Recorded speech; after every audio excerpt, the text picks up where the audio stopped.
Pickup लडीपछि गएर यहाँ निकाल्दै रहेछ।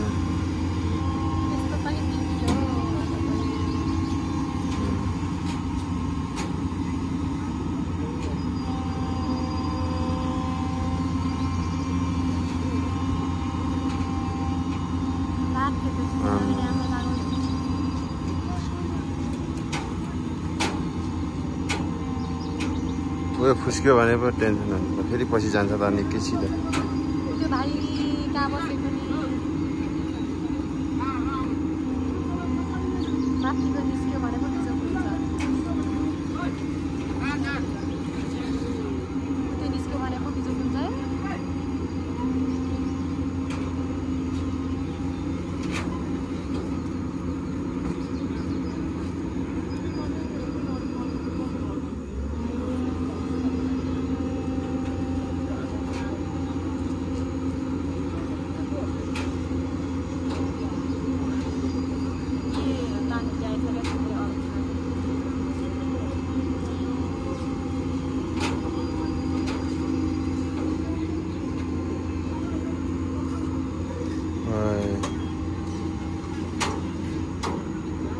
फुस्किँदैन उसको दाँतबाट?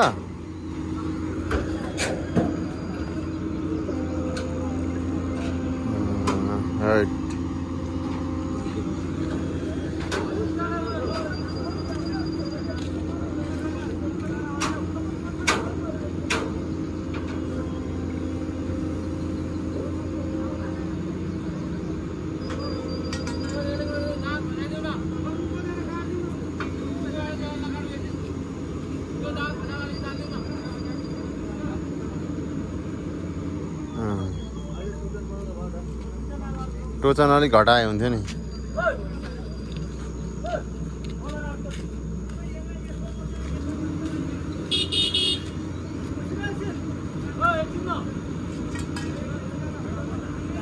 के छ र हतार हो?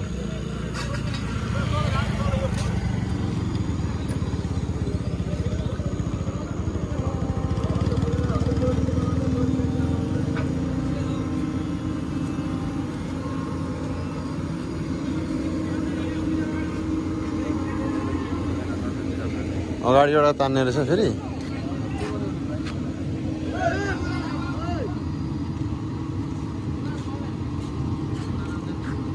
बम्फर त जाने रहेछ त नि, बोनेट त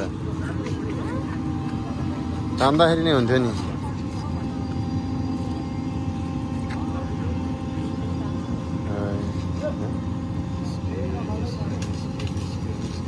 निस्क्यो निस्क्यो निस्क्यो निस्क्यो, बत्ती चाहिँ जान्छ। ला ला ला ला ला ला।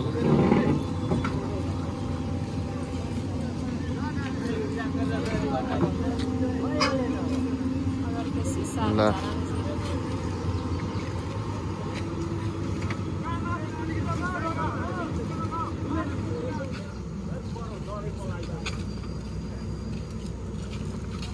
राम राम।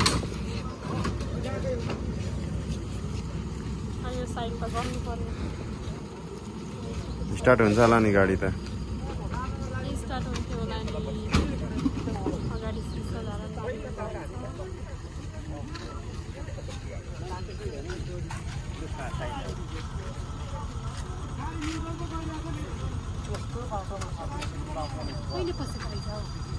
खै कहिले पसेको रहेछ गाडी?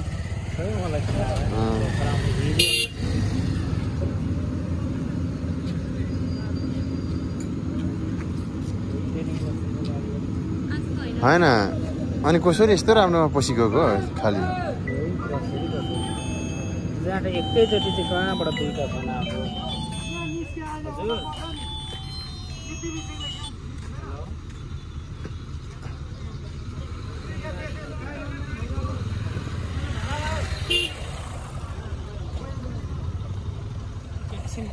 यसले नै हल्झाउने रहेछ निकै टाइम। निकै टाइम खाने रहेछ नि त नि। पिकअप त है।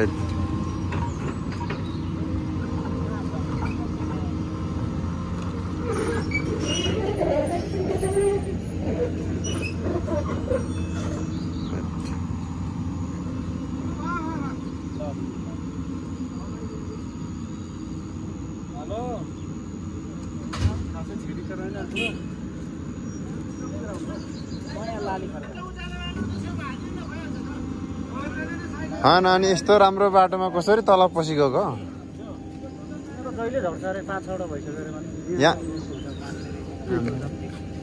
यहाँ जहिले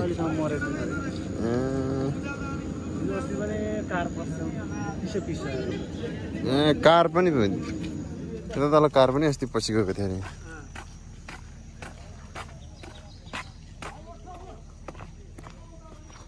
त्यता तल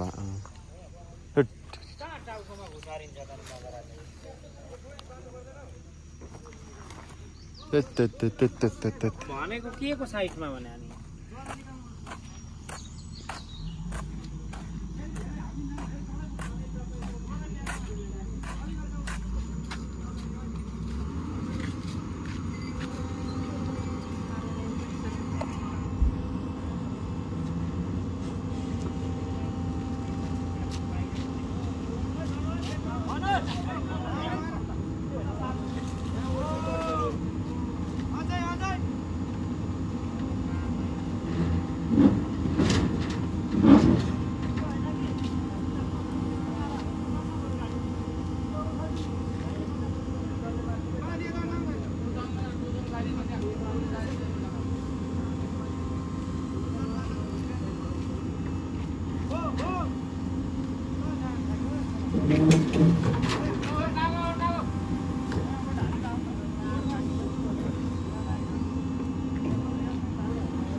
ओट अगाडि हुनु भने पछाडि ओट भएर आएको थियो नि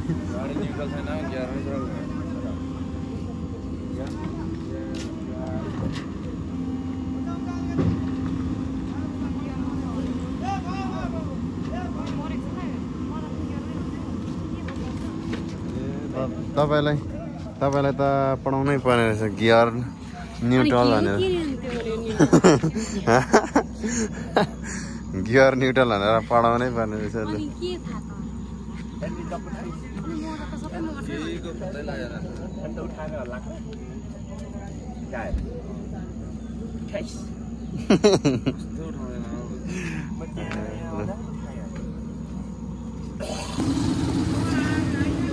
लाली खड्कामा पिकअप एक्सिडेन्ट भएर तर केही क्षति चाहिँ भएन छ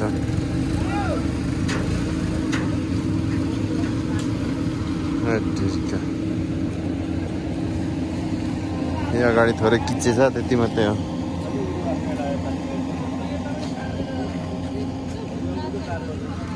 ल अब हामी चाहिँ लाग्यौँ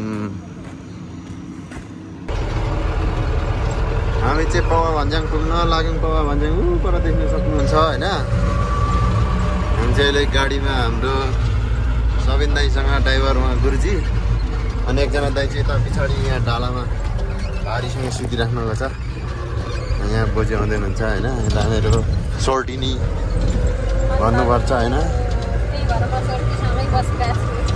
के अरे फेरि गर्नु त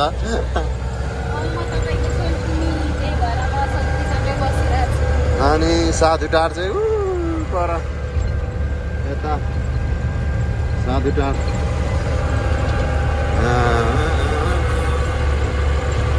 मामा गर्दै जानुपर्छ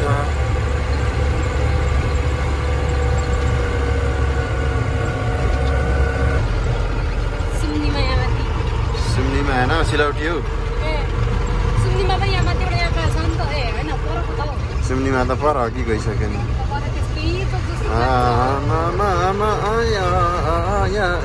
मायालु सम्झना माया सम्झना गर्ने ल गर्नु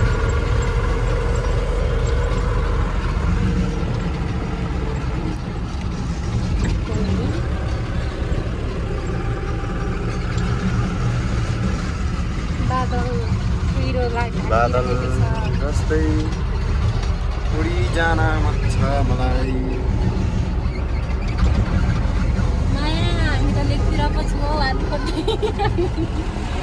धेरै इतिहासहरू लुकेको छ नि यो गुम्बा डाँडा यहाँ कहाँ होइन किन भन्नु न कार्तिकको बेला 22-23 गते होला सायद त्यति बेला बिहे गरौँ भनेर यता हेर्नु न, यता हेर्नु छिटो। बिहे गरौँ भनेर फकाएको नमानेर फिदिमसम्म आएको मान्छे दिदी पुऱ्याउनु, तर मैले जाउँ भन्दाखेरि नमानेर म रिसले भुलेर यो बाटो हिँडेको नि। आयो हो साँच्ची हो त, यो बाटोमा रिसाले फुलेर हिँडेको। धान यहाँ एकजना दिदीले यहाँ कहाँबाट यहाँबाट लेफ्ट दिनुभयो। म त त्यो डबल कुदाउनु सक्दिनँ भाइ भन्नुभयो, अनि मैले कुदाएँ होइन गाडी। पर राखेसँग उहाँ चाहिँ इलाम जानुहुने रहेछ। अनि जस खुसी भएर गएँ एकछिन चाहिँ, तर त्यति बेला काटेको बेला बिहे गर्नु नमानेर यहाँ हेर्नु, नमान्ने अनुहार यही हो, बिहे गर्नु नमान्ने काटेको बेला। तर अन्तिममा मङ्सिरमा ल्याएरै छोडेँ।